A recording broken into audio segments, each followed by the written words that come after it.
유럽 사람이 석가모니, 즉 고타마 시타르타에 대한 이야기를 썼다고? 헤르만 헤세가 불교 신자였나? 시타르타에게도 심리적 질풍노도인 중2병이 오게 됩니다. 안녕하세요. 내방서재입니다. 읽은 책에 한해서 영상을 만들기 때문에 이제 최종적으로 유튜브 네임을 내방서재로 정하였습니다. 오늘 주제 시타르타 이야기 같이 가보시죠. 헤르만 헤세는 독일계 스위스인입니다. 완전 유럽 사람이죠. 서양인 중에서도 불교 신자는 분명 많습니다. 하지만 시타르타의 작가 헤르만 헤세는 불교 신자는 아니었어요. 오히려 선교사의 아들로 태어나서 그 자신도 신학자가 되기 위해서 신학교에 입학을 했었던 이력이 있는 사람입니다. 다만 신경쇠약 등의 증세로 학교는 중퇴를 하고 말죠. 헤르만 헤세의 가족들, 특히 아버지의 형제들은 선교사로서 동양 문화권에 접근하여 동서양의 내면적인 사상에 대한 연구를 많이 하게 되는데요. 특히 외삼촌은 일본에서 활동한 불교 연구의 권위자였습니다. 그렇다면 당연하게도 아들이자 조카인 헤르만 헤세는 딱히 불교 신자가 아니었어도 자연스럽게 시타르타의 작가로 이끌리게 되지 않았을까요? 우리가 무언가를 배우고 싶으면 마음만 먹으면 접해들 수 있다 하지만은 그 배움에서 깨달음을 얻기란 무척 어려운 일이잖아요. 특히나 긍정적이고 선한 깨달음의 방향은 당연히 고행일 수밖에 없습니다. 그런데 우리는 깨달음이라는 것을 우리의 의식 이상의 것으로 너무 올려서만 생각하지 않나요? 너무 어렵게만 생각하죠. 그런데 그렇게만 높은 것이 깨달음이라는 경지라면 그 깨달음이라는 것은 과연 무엇을 위한 깨달음일까요? 깨달을 수나 있는 것일까요? 그저 목적성 없고 실용성이 없는, 역시나 깨달은 자들이나 그 깨달음으로 유도내지는 인도하려는 자들만의 범주이지 않을까요?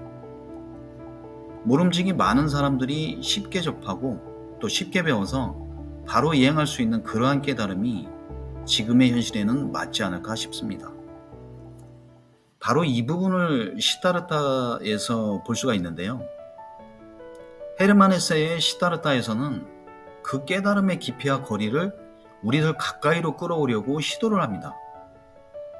접근 가능한 깊이와 언제든 갈 수 있는 거리에서의 깨달음을 위해서 헤르만 헤세는 시타르타에게 내세에서의 성공과 실패를 모두 경험하게 하는데요. 우리가 보통 스님이라 하면은 일반적인 이미지가 있는데 그 일반적인 스님이라는 이미지에 어색할 만한 아내, 아들, 상업적 성공을 경험하게 합니다. 그것도 아내는 무의, 아들은 사고뭉치, 성공한 사업은 끝내 패망하게 됩니다. 우선 시타르타는 최상의 계급인 바라문의 아들로 태어나게 됩니다. 부족한 거 없는 삶이죠. 그런데 무료했던 걸까요? 시타르타에게도 심리적 질풍노도인 중2병이 오게 됩니다. 시타르타의 중2병은 어떻게 왔을까요? 고행을 해보고 싶다 합니다. 밖에 나가서 이른바 동양 생활을 하면서 깨달음을 찾고 싶다 합니다. 당연히 바라문인 아버지는 난리가 났겠죠. 뭐가 부족해서 그래 라면서 달래도 보고 화도 내봤겠죠. 하지만 자식 이길 부모 있나요? 결국 시타르타는 사문이라고 부르는 스님들과 더불어서 길거리 시주를 받아가면서 고행길에 나서게 됩니다.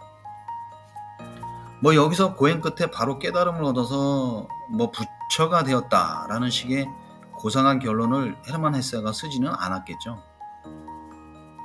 집을 나서 자연을 거치면서 해방감을 마음껏 누리던 와중에 강을 건너 큰 도시에 도착하자마자 시타르타는 카말라라는 기생에게 첫눈에 쏙 빠져버리고 맙니다.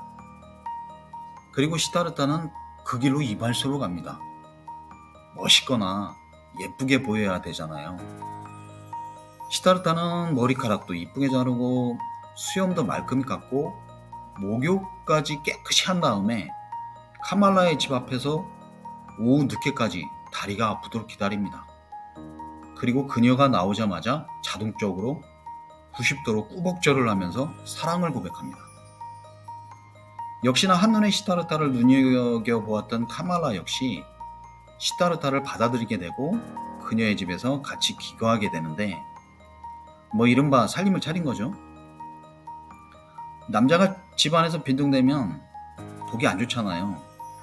그러니까 카말라는 그 지역 재상가인 카마사미라는 상인을 소개하게 됩니다. 이제 여기서 드라마틱해지려면 처음에는 직원으로 일을 하다가 장사에 대해서 무언가를 알기 시작하면서 사장과의 다툼이 벌어질 거고 결국 독립하게 되겠죠. 그러고는 당연하다는 듯이 전 직장을 능가하는 부를 쌓게 될 겁니다. 네, 맞습니다. 헤르만 헤세는 시타르타에게 내세의 성공을 내려줍니다. 이제 누릴 거 다 누리고 나니까 그 다음 절차인 허무와 심심함이 와야 되겠죠. 어딘가 2% 부족함이 자꾸만 시타르타를 괴롭힙니다.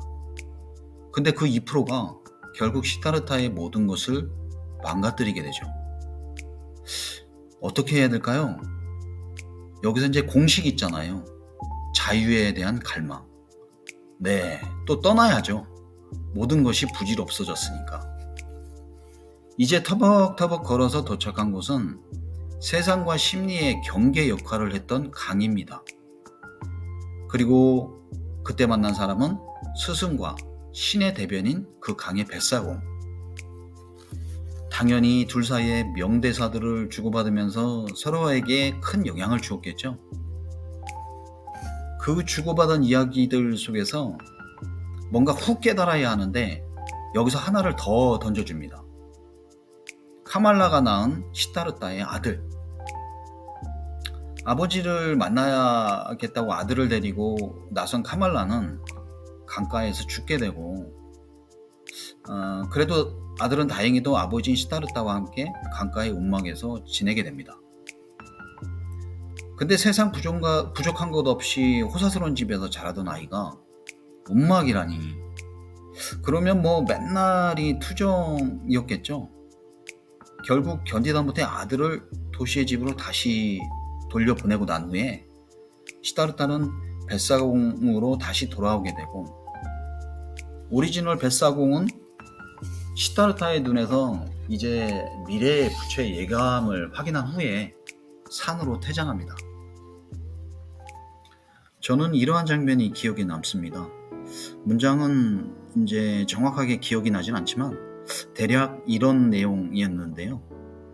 시타르타가 지금 보고 있는 강물은 오늘의 강물도 순간의 강물도 내일의 강물도 아니면서 너끈히 지금의 강물을 만들어내고 있다 라고 묘사한 부분입니다. 시타르타가 겪은 내세의 이야기는 사실 우리 인간들의 일상이잖아요. 저는 그래서 그렇게 느꼈습니다. 일상을 겪은 후의 깨달음이라면 우리들 모두도 깨달음의 자격이 있다라는 것을요.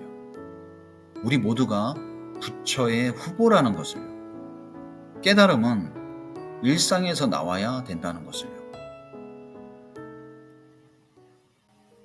네, 저 역시 불교 신자는 아니지만 왜 우리 일상에 부처가 있는지에 대한 살포탄 상상을 해볼 수 있었던 시간이었습니다. 오늘 저녁에 가족들과 그리고 친구들과 좋은 시간들 보내세요. 감사합니다. 내방서재였습니다.